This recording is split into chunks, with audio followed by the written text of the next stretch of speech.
I hope that everybody is doing well. I know for some of us it is late in the afternoon or even in the evening, so I really do appreciate you sticking around for the day. And I'm super excited to follow Joanne and Neha because the things that they were talking about, if you caught their sessions about teams and culture, lead directly into why I chose this topic to discuss.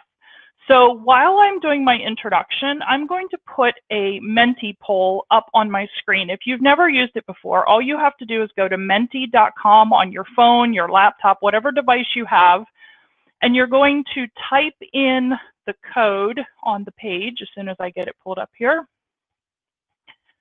All right, you should be able to see it. So the code, which is teeny tiny on your screen, is 806845. I'll put that in the chat, 806845. And you go to menti.com and you can take the poll. And the poll that I'm doing right now is, what type of assessments or appraisals does your organization currently use for annual or semi-annual performance appraisals? So go ahead and fill that in. And while you're doing that, and people are coming into the room, I'm going to talk a little bit about how I arrived at this topic, because we only have, well, now 19 minutes, and I usually do this session in 90 minutes. So we're going to cram as much in as we can, and then you are all welcome to connect with me after the session. I put some of my connection details at the top of the chat. So about 5 years ago, I was working in a consulting firm, and it was November, which was when they did performance appraisals, and the owner of the company said, all right, managers, time to get out there and do your performance appraisals. And she sent out this Word document that everybody was supposed to fill out to do a self-assessment, followed by the managers writing comments. And of course, I did my bit. I copied her text and put it in an email, and I sent it around to everyone in the team. And of course, then the grumbling started. Now, of course, it didn't help that I was already doing my own grumbling, because I didn't want to do these either. They didn't provide value. They took away from the time that we all needed to work on things that were important. And it was really hard for me to put on that corporate face of, well, we're doing these for a reason, with the team, when I didn't believe in it either. And I got comments like, is this just so we can get our cost of living raised? Because that's all they were giving at the time. Or, why are we doing this? Don't you already know what we do? Well, of course I knew what they were doing, because we talked every day. And I just kept digging into this more and more, and it was just pulling at my heart and my stomach every single time, because we were doing something for the sake of doing it, because it was the expected behavior of companies. So for those of us that are just joining, if you can go to menti.com, type in 806845, and enter the type of assessments or performance appraisals that your group currently uses. And we're going to go on then to the next topic. So I see a couple of you have already filled in the results. We're going to give it another minute, because I have another page of information I want you to work on. So give it one more second. So after that, I thought something has to change. I would like to have multiple options for the voting. Yeah, that would be great. Unfortunately, that really actually pains me that you guys are using many different options, because what's the value there? So after that moment, I thought, you know, I'm in a position of leadership. I'm a director in the company. There were only 3 people over top of me. I have the power to make these changes. So I went to the leadership and I said, you know, this isn't working. You've charged me with transforming the company and making the company more agile, but yet you're asking me to do these things that go against everything that I'm teaching everybody to do. So bottom line, I'm not doing these anymore. And they just looked at me shocked. Oh my gosh, what are we going to do? What are you going to do instead? How are we going to assess people? And I said, we're going to do team assessments. We're going to create team culture, and we're going to do the things that we're teaching people to do in all aspects of the company, and not just, you know, using the words, oh, we're doing agile. And really what we're doing is having little bubble teams, and when it's inconvenient, then we pull out the corporate things again. So let's take a look at what you guys said. So we have we don't do them. Hallelujah. I'm all for that person. So it looks like we have a good split, but most of everybody that reported in is doing manager or supervisor evaluations. All right, so while I keep talking, I'm going to go to another slide for you to fill in. What emotions do performance appraisals bring out in you? There's a typo there, but it really does say you. So what emotions, and this one, for the person who wanted more than one voting option, you can use more than one word this time. What emotions do performance appraisals bring out in you? Like, what do you feel when you hear, oh, it's time to do the performance appraisals? So go ahead and fill in your words, and we'll capture those while I keep talking. Oh, I love that the first word was frustration. That's what it brings out in me too. So after all this happened and I put my foot down in the concrete and I didn't get fired because I did all of this, I'm not doing this anymore thing, I changed how we did things. And we're going to talk about what that looks like. But I also started researching how other people thought. I'm like, maybe I'm just on a little island and everybody loves these things. And then I went to a conference and everybody was talking about how we are teaching companies the agile way of working, but we're doing these very corporate-y, business-y things that don't necessarily bring value, like performance assessments. And I thought, okay, I'm onto something here. I'm not the only one feeling like this time has come and gone for these.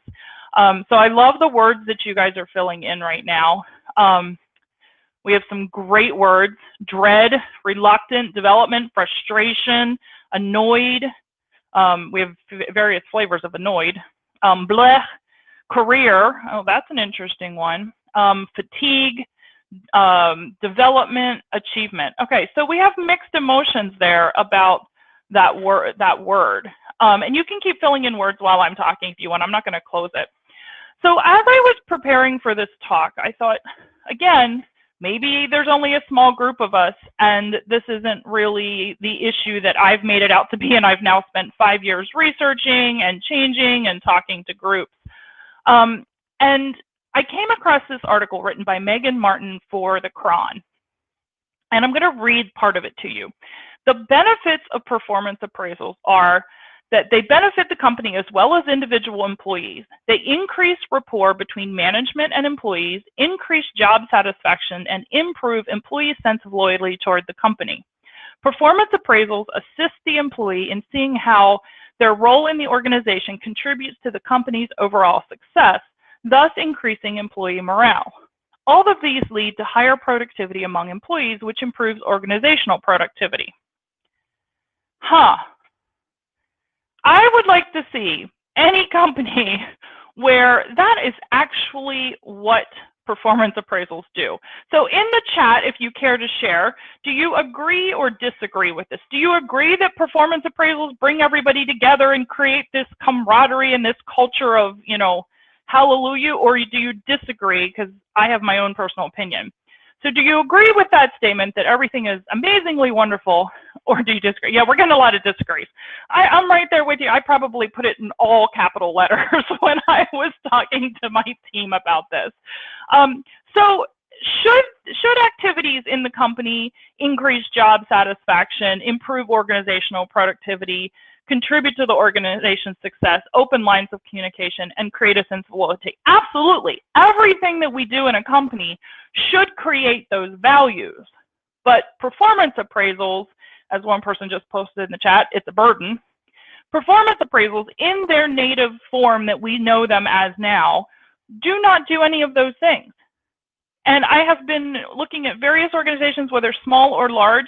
They do not increase job satisfaction. They definitely do not increase somebody's loyalty to the company. And they do not improve communication. If anything, they destroy communication. And here's an example.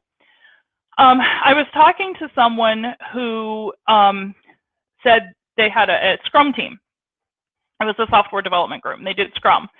And he said, you know, I thought everything was great. The team was really awesome.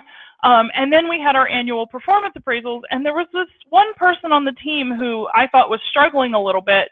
And I was trying to coach him through this, and he went on the defensive, and I didn't understand why. And so I started asking questions. Well, what happened? What were his reactions? And I said, well, think about this. You've spent the whole year being a team, Did you have any conversations with him prior to this about maybe he was doing something differently than what you expected? Because if not, of course he went on the defensive when you got to performance reviews and you suddenly hit him with, hey, you're not living up to my expectations. What ended up happening with this group was the disgruntled employee asked to be removed from the team. The supervisor very poorly handled the situation and made a comment to the rest of the team that then got them upset. And as a result, the entire team fell apart over a performance appraisal that had nothing to do with how they were working as a team. So all that team culture that they spent all year building went completely down the drain over a 30-minute performance appraisal that was not handled under the best of circumstances anyway, but if it hadn't happened at all, that team probably would have been fine. The team imploded. They had to completely start over again building the team. And this just pushed me even more to find ways for us to ensure that everybody's getting what they're needing, but not doing it in this way of we're filling out these assessments. For those of you that listened to Neha Kumar in her talk just right before mine, she was talking about how she checks in with her team every day. If you're having those interactions and you've really built a team culture, then those performance appraisals become completely irrelevant, absolutely irrelevant. So we have about 9 minutes left. Let me just talk you through some ideas of things that I did with some of the teams that I coached and managed that completely turned things around. So remember, I went in and I put my pole down in the concrete and I said, I'm not doing these anymore, and I didn't get fired. And of course, the obvious response was, well, what are you going to do? So what I did was I took the company's mission statement and sat down with the leaders of the company and said, okay, this is the corporate mission statement, but what are our actual values as a company? Who are we? What are we trying to achieve? What do we want our employees to support? If they're going to show allegiance and loyalty to the company, what does that even look like? Well, I found out that was a very, very difficult conversation to have with them because they really didn't know. And like many companies, those mission statements are a bunch of blah, blah words that were put together to look really fancy on a website, and nobody's really thought about the meaning behind them. So we had to unpack that first. Then I sat down with the different teams and I said, who are you as a team? And the teams that had been working together longer, that was an easier conversation. But we did a team canvas and we went through and we identified the values that we saw in ourselves as each team. What were the things that were important? And then the team took the company's values and their values and put them together, and each team wrote its own value statement. So first we decided what are our values. We did a value exercise. Then we wrote a value statement. You know, what defines us as a team? And each team had a different value statement, but they were all working with a combination of the corporate values and their team values to come up with that. And then we broke those values down into goals that we wanted to achieve as a team. And those goals did not have anything to do with revenue, number of widgets made, products rolled out the door.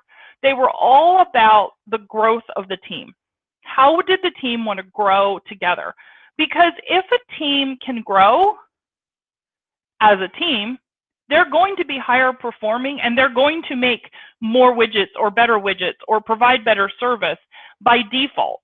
Because the more they grow as a team culture, the better they're going to be at being productive members of the company. They're going to be representing what the company wants. So we took the values and the value statement and we came up with actionable goals that the team wanted to do for the year. Things that were going to make them better parts of the company, better parts of the team. One group, for example, started a book club. It was, again, a software development team, but there were also business analysts, QA people. It was a full team. And they came up with several books that they wanted to read over the course of the year that they thought were going to help them grow as a team. And then they created a wiki where they could all put their comments, and they met once a month to talk about their thoughts. And then more importantly, though, they talked about how they could use what they were learning to enhance what they were doing and how they were showing up in the company. Other groups did other activities. There was one group that wanted to do team building outside of the company because they felt like there were some new people and they needed to get to know each other better. But there were all kinds of different things, and some were more passive activities and some were more active activities. But it helped them see who they were as people, who they were as a team. Now, of course, the corporate bigwigs were like, well, great, you all are doing kumbaya. What am I getting out of this? So you're reading books and you're learning things and whatever, but how do I know that anything is happening? So what we did was we sat down as a group, as a team, and we decided what information was okay to share with the corporate, because some things have to be said in the safety of the team, okay? And other things can be shared. So as a team, we decided what we wanted to present to the company, how we wanted our values to show up, how we wanted to explain them, and what information we wanted to share. Then as the year went on, the team met every month to go through their goals and talk about how they were doing, the progress, what they wanted to change, if anything.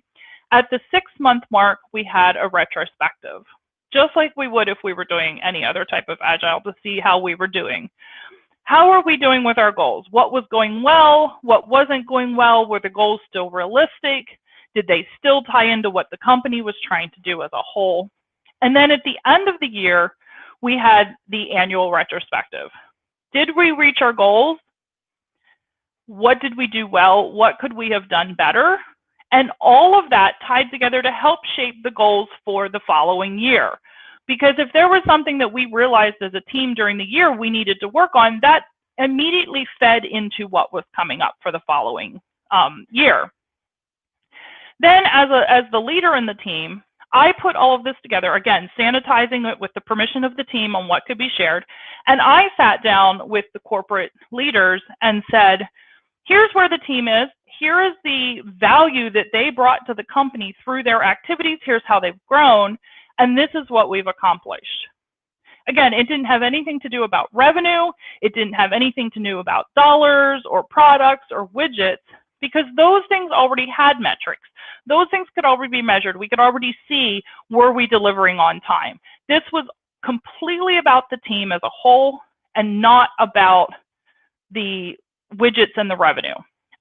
So by doing that, we were able to show the growth.